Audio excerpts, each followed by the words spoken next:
지금 핵심은요. 수원지검의 김영남 부장검사 그리고 박상용 검사 이 두 검사가 이화영 전 부지사에게 허위 진술을 강요했다. 그래서 이재명 대북 송금 사건을 조작한 것이다. 이런 주장을 하신 겁니다. 자, 우선 어떤 내용인지 김 변호사님, 두 분 다 김 변호사님, 김현철 변호사님께 듣겠습니다. 예, 이제 가장 쉽게 얘기하면 네.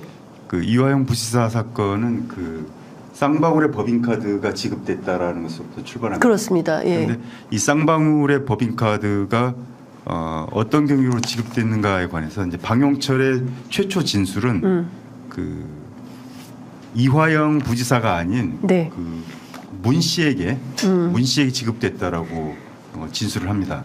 그러다가 변호사님 방용철 씨가 누구죠?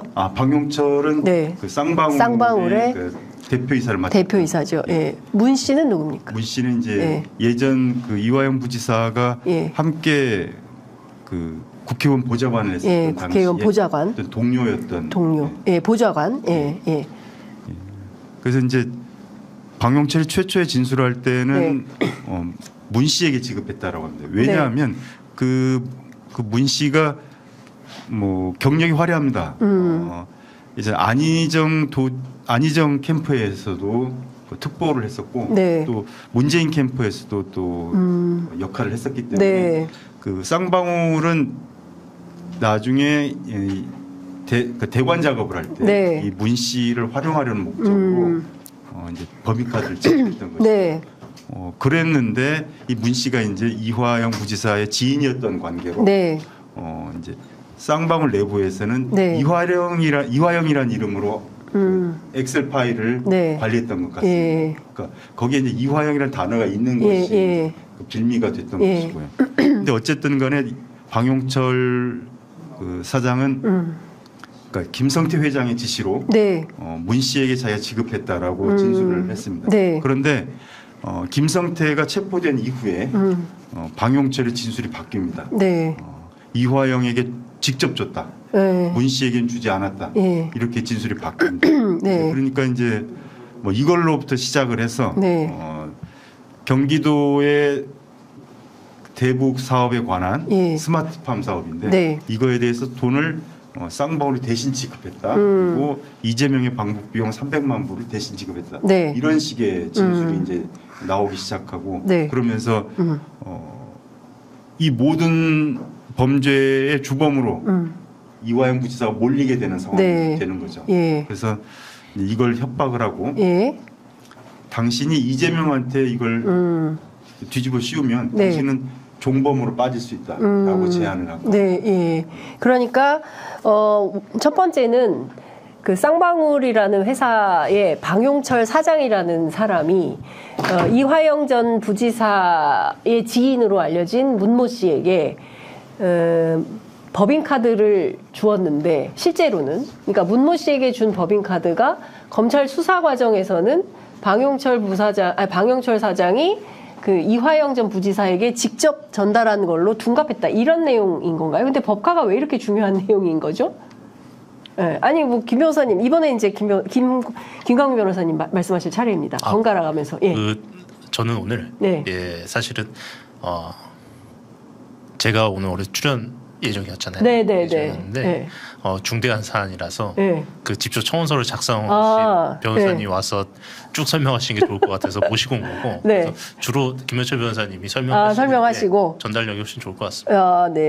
어쨌든 뭐 그냥 편안하게 번갈아 가면서 말씀하시면 될 것 같아요. 그러니까 너무 막 규정해서 말씀하시지 마시고 그렇게 규정하시면 저희 보시는 시청자분들이 불편해하십니다. 지금은 시청자 제일주의. 그래서 제가 조금 더 설명을 좀 요청을 드리겠는데요.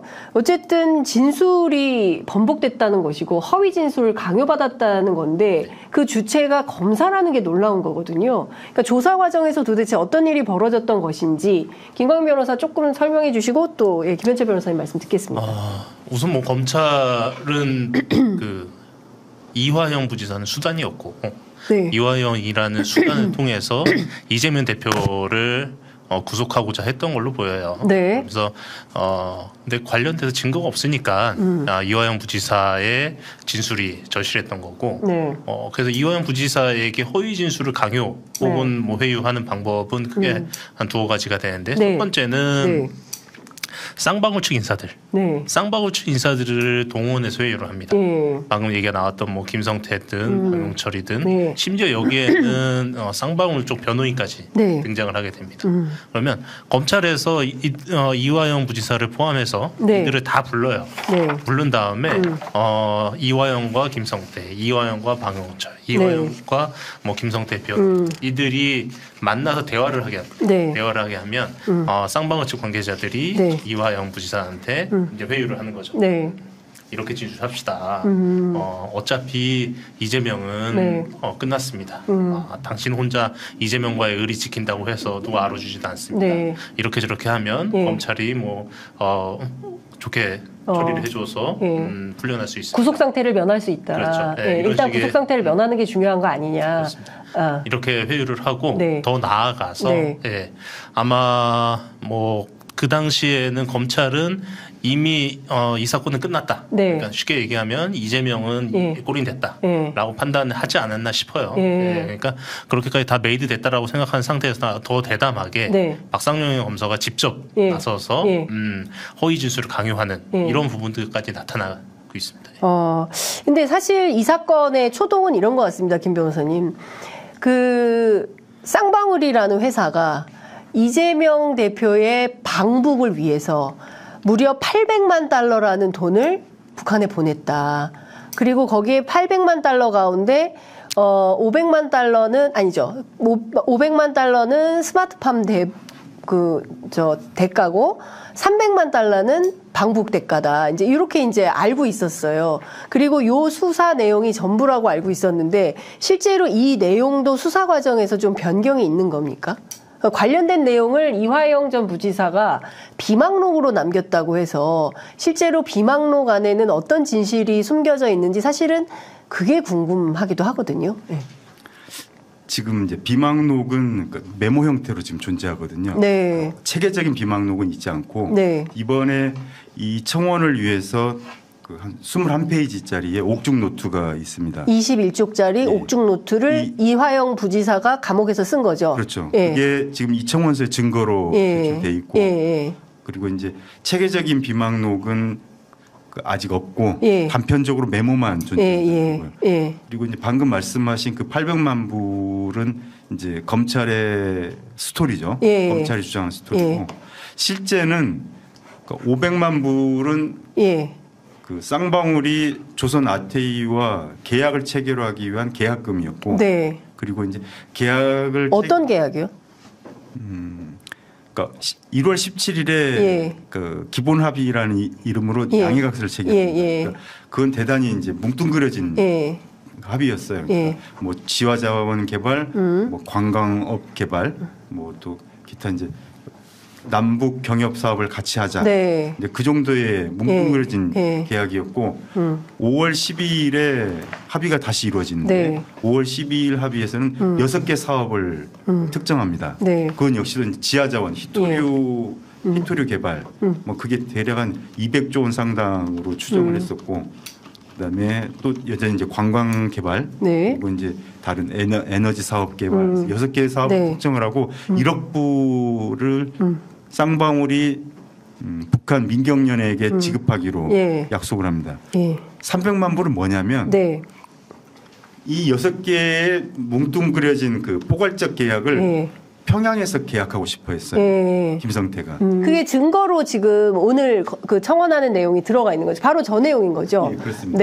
이 내용은 이화영 재판의 수사 기록입니다. 제가 어디서 찾아낸 게 아니고 수사 기록에 저 내용이 포함되어 있다는 거죠. 검사들도 알고 검사들이 제출한 자료. 검사가 수사 자료로 제출한 거예요. 그렇죠. 그러니까 이미 이들은 알고 있었던 거죠. 5월 12일에 쌍방울이 북한 민경련과 1억 불짜리 사업을 계약을 체결하고 7월 1일에 방용철이 그 내부적으로 지시를 합니다. 최우선적으로 회장님의 방북 추진. 그리고 9월 26일에 다시 회장님 방북과 관련해서 평양 사업회 설명회를 네. 개최할 것에 대해서 준비를 하라라는 내부 지시사항입니다. 네. 김성태가 2019년 12월에 네. 북한에 가서 5월 달의 포괄적 계약을 좀 더 구체화시킨 계약을 체결하려고 했던 거고 네. 그 이유는 이 계약을 평양에서 체결해서 쌍방울의 대북 사업 그 계열사인 나노스의 주가를 띄우려는 거였죠. 그러니까 쌍방울은 애초에 이런 계획을 가졌던 것이고 이게 좀 더 현실적인 네. 해석이죠. 왜냐하면 네. 검찰의 해석은 뭐냐면 네. 3년 후에 2019년 기준으로 3년 네. 후에 이재명을 대통령으로 만들어서 네. 이재명이 대통령이 된 다음에 그 사람으로부터 도움을 받겠다. 네. 그런 목적으로 네. 이재명을 위해서 300만 불을 지급한 것이다. 이게 검찰의 대북 송금, 네. 이재명 방북 비용의 네. 스토리인데 네. 너무나 황당하잖아요. 그러네요. 아직 대통령 후보도 아닌 사람을 위해서 네. 아무 이유 없이 300만 불을 지급한다는. 네. 근데 실제로 당시 쌍방울은 네. 이미 5월 달에 계약을 체결했었고 그리고 이 계약을 12월 달에 평양에서 구체화시키려는 계획을 가지고 있었고 네. 그래서 자기들이 가기 위해서 예. 그 대가로 300만 불을 지급했다라고 보는 것이 훨씬 더 합리적인 해석이죠. 예. 그런데 사실 엄격하게 말하면 네. 쌍방울이 북한의 대남 공작에 당한 거죠. 그냥 사기당한 거죠. 쌍방울이.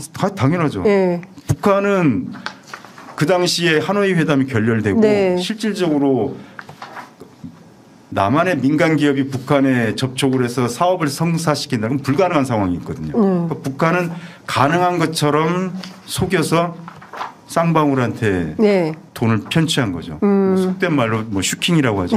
예. 결국 이 500만 불, 300만 불 역시 예. 그러니까 쌍방울에 대한 북한의 대남 공작의 결과라고 봐야 돼요. 근데 이것을 네. 경기도의 대북 사업을 위한 대북 송금 대납이라고 네. 둔갑시킨 것이 이제 검찰의 공소이고요. 진짜 너무 놀라운 사실인 건데 실제로 이 내용이 사실이라고 한다면 그러면 원래는 김성태 회장이 북한에 가기 위한 김성태 방북 대가로 300만 불이 건너간 거지 이재명 대표의 방북 대가를 위한 300만 불이 간 것은 아니다. 그렇죠. 이렇게 봐야 되는 건가요? 그렇죠. 이렇게 명백한 예. 쌍방울의 내부 문서가 있는데 예. 이것을 뜬금없이 이재명의 방북 비용이라고 말하는 것 자체가 예. 너무나도 비상식적이죠.